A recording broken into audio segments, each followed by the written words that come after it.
add the fact that he works really hard on his game, so his skill level is really getting better, and it came in decent. He's an elite athlete. He's got a high IQ, and he's tough. Like, that's a pretty good combination.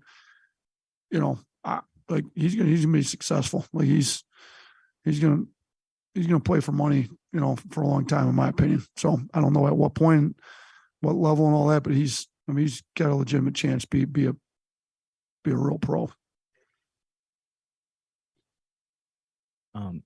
With Memphis coming to town, Kendrick Davis kind of comes to mind, just another scoring guard. And we've seen Burnett really kind of take that one-on-one challenge, especially with Sasser on Saturday.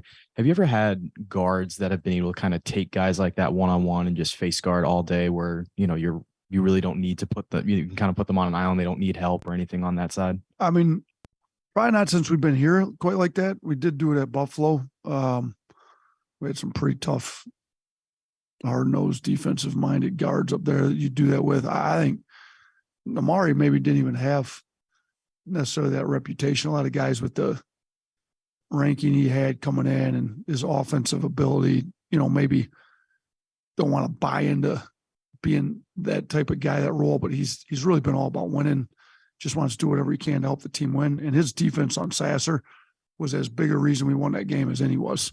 So, we're really trying to pump him up on that, give him credit. Let's maybe make him that type of guy for us. Then I think his offense will continue to come, because he's a talented offensive player. I mean, he's makes shots at a high clip. We've seen him make shots. He can finish. You saw his dunk the other night. His athleticism's coming back. So, hopefully we can get him going here a little bit offensively. Maybe the defense will spur the offense, and he's already starting to come offensively. He's starting to get a lot more comfortable. You're the first Alabama basketball coach to pass Nick Saban in the rankings since he's been here. What does that mean to you? And then do you ever step back and kind of think how quickly this has come together? So I think I didn't realize that was the case. So repeat what you just said as the first Alabama basketball. Nick Saban took over the basketball team. What are we ranked right now? Oh, okay. I didn't realize that.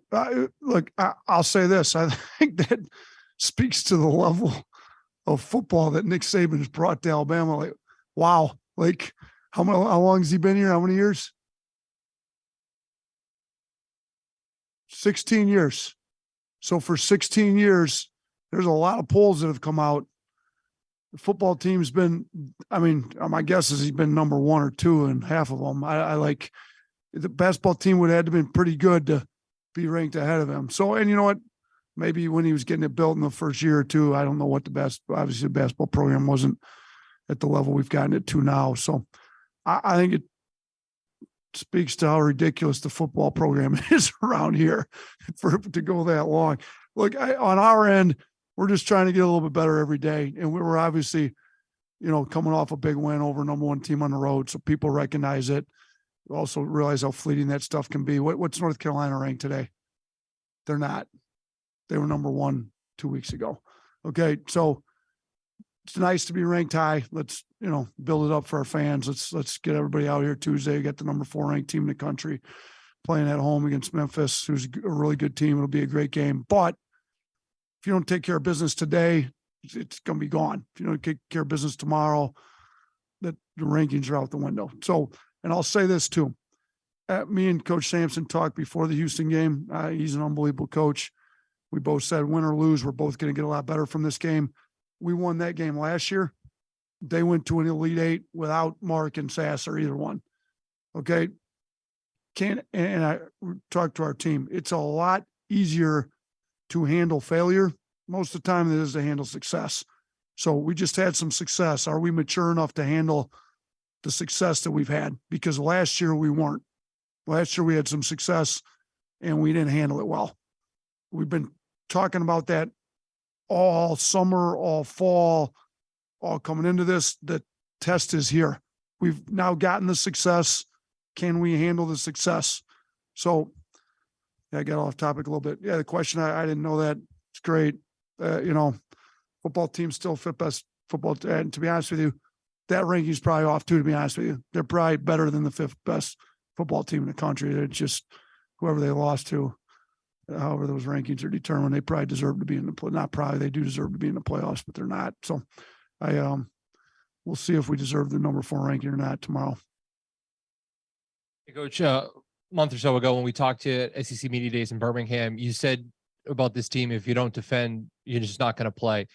Can you talk to me about where you think the defensive intensity has been this season, not just Saturday, but through the first month or so of the season?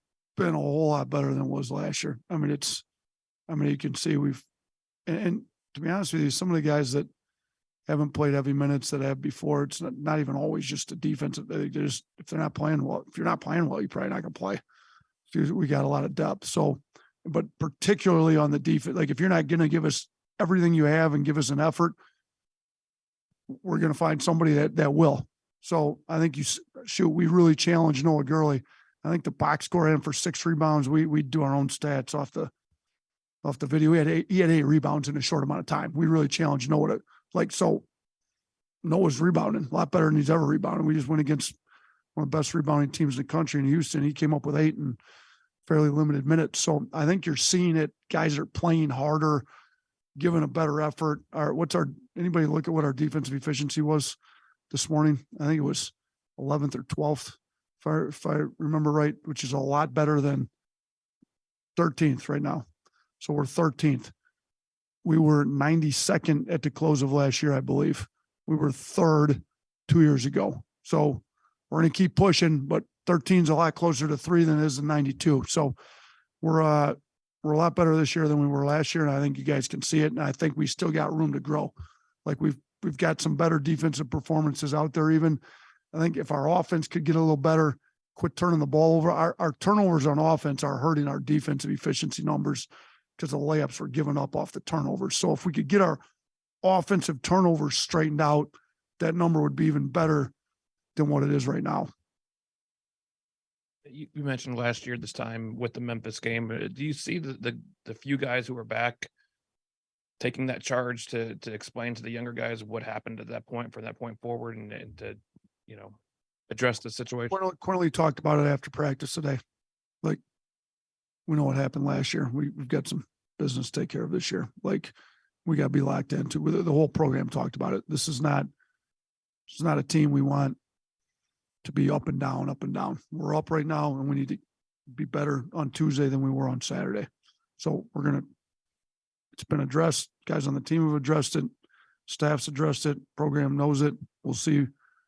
I told the guys, it's going to be, if you can't get yourself ready to go after we've talked about this for as long as we've talked about it, it's going to be hard to forget that you couldn't get yourself ready to go after all this we talked about. Like, we're going to know who's bought into the message that we've been sending for the last 6 months and who's not, based on who's ready to go tomorrow night. You've had guard play step up in different games of the year, whether it was JQ1 and Jaden Bradley in the other. What is it like kind of managing that rotation? Is it just simply going with the hot hand at that time, or is it something a little bit deeper than that? I do think they're all going to get an opportunity every game, provided they practice well. Today, they all practice well. Sears, Jaden, Quinterly. You've also seen us play all 3 of them together for decent amounts of time. Jaden Bradley's tough as nails. Sears is, got some strength to him, tough. Quinterly's quick. Like, you can play Jaden Bradley on some threes, especially when we put some shot blocking behind him.